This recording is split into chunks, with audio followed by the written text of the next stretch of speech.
हमें लगता है कि हम अपने देश के लोगों को ऐसा क्या बता दें जो वो हमें मतलब दुनिया में हम ना भी हों तब भी याद करें।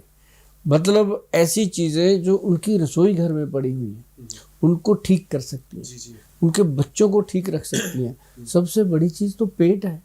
अब जैसे पूरा घर बनाते हैं, घर में प्लान करते हैं कि ये रसोई घर होना चाहिए, ऐसे ही भगवान ने भी प्लान किया कि ये पेट सेंटर में रख दिया कि ये रसोई घर है आपका। जैसे रसोई से हमारी सेहत चलती है वैसे पेट से हमारी सेहत पलती है।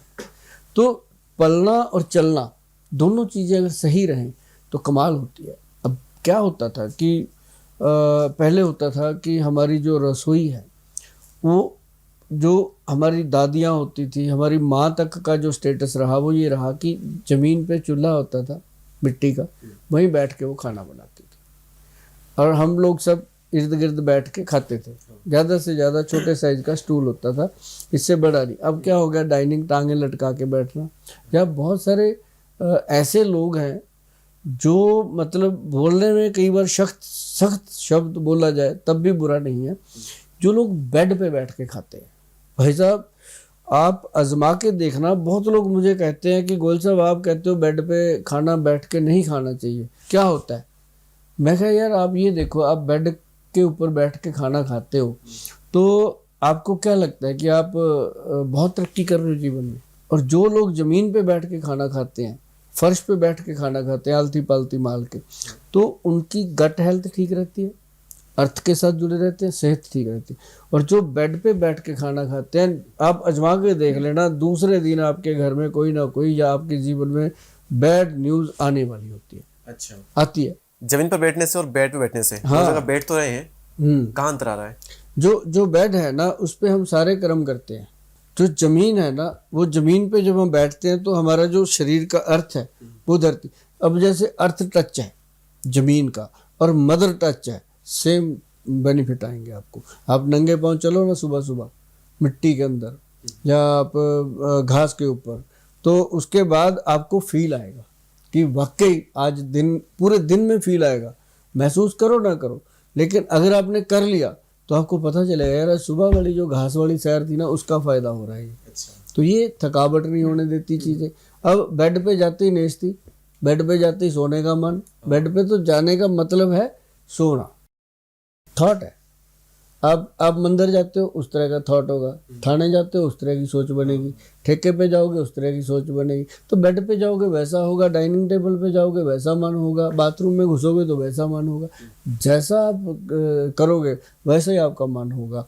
और उसी तरीके से जो आप मन से सोचते हो वही चीज़ें भगवान आपको प्रदान करते हैं। मेरा पहला सवाल ही मैं पहले पूछ चुका था, आपने थोड़ा जवाब भी दे दिया उसका, लेकिन इसको हम थोड़ा और डीप में चलते हैं। हमारे किचन में पहले हम बात करते हैं कौन सी वो चीज़ें हैं जो कि बहुत बहुत फायदेमंद है और उनसे लगभग कई सारी बीमारियों के इलाज निकल जाते हैं। तो हम एक एक करके 4-5 चीज़ों के नाम लेंगे और उनसे कौन कौन सी चीज़ें, कौन कौन सी बीमारियां सोल्व हो सकती है घर बैठे बैठे ही हम कर सकते हैं। तो सबसे बेस्ट कौन है, नंबर 1 पर कौन आता है जो हमारे किचन में है? अगर अपनी रसोई की बात करें, पहले तो अपनी किचन को रसोई बनाओ। किचन को रसोई बनाए। रसोई बनाओ। किचन और रसोई में क्या अंतर है? अब मैं बताता हूँ, जो रसोई है वो रस की भरी है। हाँ, क्या बात है। जो किचन है उसमें किच किच किच किच होती है। और किचन में चिकन वाला भी नाम आता है। हाँ, वो सारा ऐसा ही किच किच बहुत होती है उसके अंदर। क्यों? रसोई में माँ होती थी, बीवी होती थी, या अपनी मदर है, दादी है। अब रसोई जो थी वो रस से भरी होती थी। उसके अंदर क्या होता था, जीरा, अजवाइन, सौंफ, मेथी दाना, कलौजी, ये सारी चीज़ें, बादाम, अखरोट, किशमिश, अंजीर, ऐसी चीज़ें।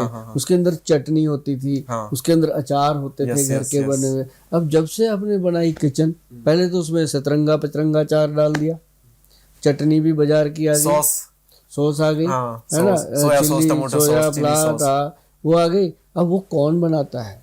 जो टमाटर सबसे बेस्ट होता है वो फैक्ट्रियों में जाता है, वहाँ उसको कोई धोए, कोई ढहने, कोई करे, कौन क्या कर रहा है किसी को नहीं पता, और उसकी वो चटनी बनाते हैं। अब घर पे तो जब मदर बनाती थी टमाटर को अच्छे से धो के वॉश करके रेडी से एक एक टमाटर देख देख के खरीदना, तो वो अपनी सेहत के लिए होता है। तो जो सॉस आ गई। अब उसके बाद क्या हुआ, लस्सी होती थी, दूध होता था, अब क्या आ गया, कोल्ड ड्रिंक। और बहुत सारे शरबत, बहुत सारे ऐसे केमिकल युक्त चीज़ें। तो क्या है कि मैं ये नहीं करता, मैं किसी के खिलाफ नहीं हूँ, मुझे तो ये बताना है कि इस चीज़ का फ़ायदा है, इस चीज़ का सेहत को फ़ायदा नहीं है। बाकी सेहत आपकी है भैया, आपने देखना है क्या खाना है क्या नहीं खाना है। अब कई लोग गाली दे के बात करते हैं आपस में, उनको उसी में आनंद आता है। कई लोग भैया जी भाभी जी कह के बात करते हैं, उनको उसमें आनंद आता है। तो आपने देखना है आपने कैसे किसी के साथ बात करनी। तो बात यह है कि जो रसोई है उसके अंदर सबसे बढ़िया चीज़ें जो मैंने बताई आपको, दालें सब्जियां फ्रेश होनी चाहिए। आटा कभी भी फ्रिज में नहीं होना चाहिए, ओके। गूंदा हुआ आटा। जो लोग गूंदा हुआ आटा फ्रिज में रखते हैं उनके घरों में फैटी लीवर, माइग्रेन, पेट से जुड़ी हुई बीमारियां पैदा होती हैं। उनको लगता है हम तो घर का खाना खाते हैं, हम तो कभी गोयल साहब बाहर भी नहीं खाने जाते। मैं घर में ही उसको सड़ा देते हो खाने से पहले। तो वो चीज़ें जो हैं, अब आप देखेंगे कभी यदि आपका कोई लैब टेक्नीशियन या कोई लैब वाले आपके मित्र हैं या खुद लैब वाले लोग इसको देखते हैं, तो जो अपना आटा गूंदा हुआ पड़ा है फ्रिज में, उसको कभी लैब में डाल के देखो, दूरबीन में पता चलेगा उसके अंदर कितना कुछ सड़ा हुआ है। तो अगर आप फ्रेश ले रहे हो तो उसके अंदर देखो कितनी फ्रेशनेस है। तो ये चीज़ें जो हैं रसोई के अंदर बहुत इम्पॉर्टेंट है। घड़े का पानी होता था, घड़े का पानी जो है उसके बराबर पीएच लेवल हो ही नहीं सकता किसी भी आरओ का। तो अब क्या हो गया, अब बस भाई घर में मेरी मदर इन लॉ ने आना है तो आरओ तो दिखना चाहिए उसको कि जमाई ने आरओ लगा रखा है। तो ये ना हो कि घड़ा देख के वो कहे ये तो पुराने विचारों का है, जबकि हो सकता है वो उसको अप्रिशिएट करे कि बेटा ये अच्छी चीज़ है। तो ये अपने ही थॉट होते हैं। तो ये है, एक तो रसोई में घड़ा होना चाहिए, और घड़े का पानी एक गिलास लेना कांच का या कटोरी, उसके अंदर 20 दाने मेथी दाने के और 10 दाने कलौंजी दाने के और 40-45 दाने जो हैं वो काले चने, उसमें डाल के भिगो दीजिए रात को। और उसके साथ दूसरी कटोरी और लीजिए, उसमें भी पानी डालिए, उसके अंदर 5 बादाम, 5 किशमिश, 1 अंजीर और 1 उसके अंदर अखरोट डाल के उसको रख दीजिए। सुबह तक दोनों चीज़ें सॉफ्ट हो जाती हैं। क्या बात है। सुबह सुबह आप उठो, ब्रश करो, ब्रश करने के बाद आप सबसे पहले मेथी दाना, कलौंजी और काले चने खाओ। अगर डायबिटीज़ है तो कंट्रोल हो जाती है, अगर नहीं है तो कभी होगी नहीं। और जिन बच्चों को ये डर है ना कि मेरे मम्मी पापा को शुगर है मुझे ना हो जाए, वो तो इसको पक्का ही खाएं, कभी नहीं होती। और साथ ही जो बादाम वगैरह रखे थे उनको 15 मिनट का गैप देके उनको खाना। बादाम हमेशा छिलका उतार के खाना, क्योंकि अगर छिलके समेत हम बादाम को खाते हैं तो वो बादाम जो है वो जोड़ों का दर्द और यूरिक एसिड का कारण बनते हैं। अगर हम उनको छिलका उतार के खाते हैं तो बॉडी को, ब्रेन को एनर्जी देते हैं, ताकत देते हैं और पैनक्रियाटिक सिक्रेशन को स्ट्रांग करते हैं। दूसरी चीज़, ये 2 चीज़ें हैं, 15 मिनट के अंतर पे दोनों खाओ। उसके बाद दीपक जी 20 मिनट का एक गैप और ले लो। क्या करना, उस 20 मिनट में पानी गर्म करो अच्छे से, फ्राई पैन में गर्म कर लो, गर्म करके उसको उतार लो नीचे। गरम गरम पानी में 1 अनार रख दो।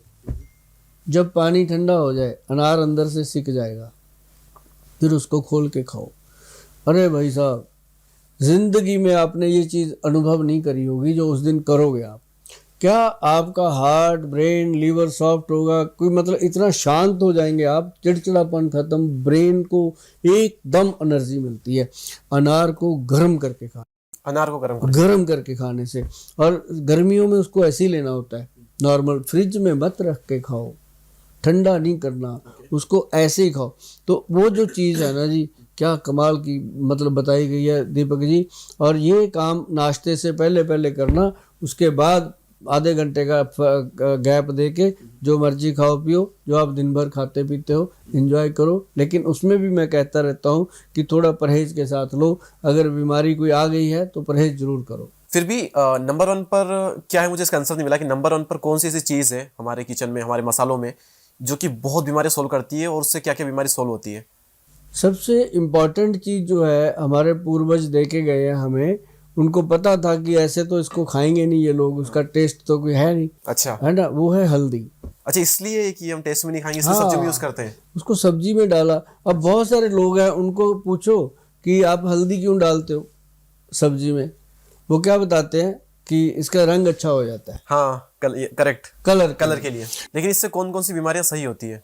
हल्दी, ये हल्दी से, जो घर की हल्दी ना, सिर्फ उससे, जो पीली हल्दी है जो घर, हाँ, जो घर में होती हाँ, है, इससे मैं बताऊंगा आपको कि एक तो सबसे जरूरी है इसको लेना कि जो लोग कहते हैं कि हमें कोई वंशनुमा रोग ना हो जाए, क्यों, इसको एंटीबायोटिक भी कहा गया है, एंटीसेप्टिक भी कहा गया है। अब जैसे मान लो आपके चोट लग गई, खून निकल रहा है, आजमा के देख लेना दीपक जी, जो भी सुन रहे हैं सबके लिए ये बहुत बेहतरीन चीज़ बताने जा रहा हूँ। ये पीली हल्दी जो रसोई घर में है, कहीं दूर नहीं जाना, उसके साथ ही रखो फटकड़ी।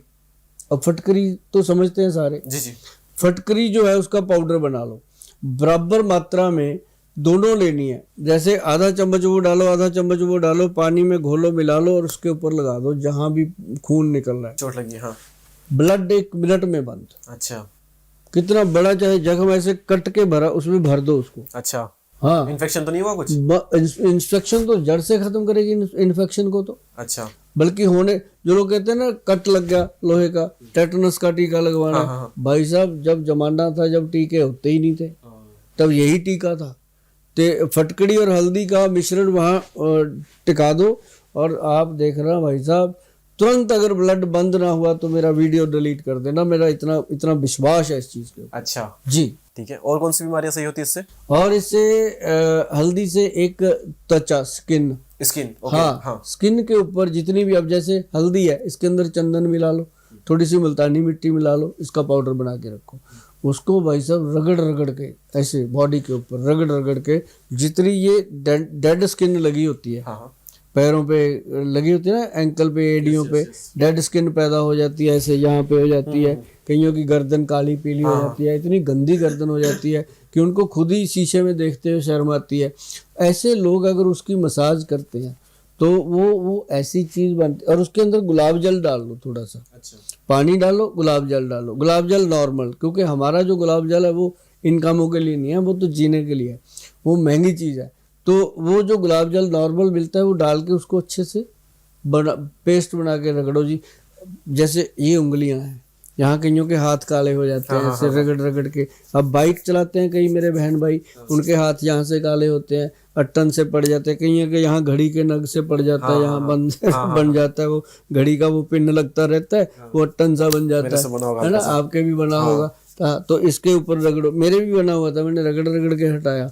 तो ये जो चीज़ है, इसके साथ अब मैंने फिर बोल देना है, बेसन, चंदन और हल्दी, भाई साहब 3 चीज़ें बता दी, और साथ में गुलाब जल डाल लो, थोड़ा पानी डाल के पेस्ट बना लो, उससे पैर के अंगूठे से लेके सर तक अगर हफ्ते में 1 बार अच्छी तरह रगड़ा लगा दोगे ना स्किन पे, स्किन ऐसा ग्लो करेगा और इतनी खुशबूदार स्किन हो जाएगी, आप सोच भी नहीं सकते। अच्छा,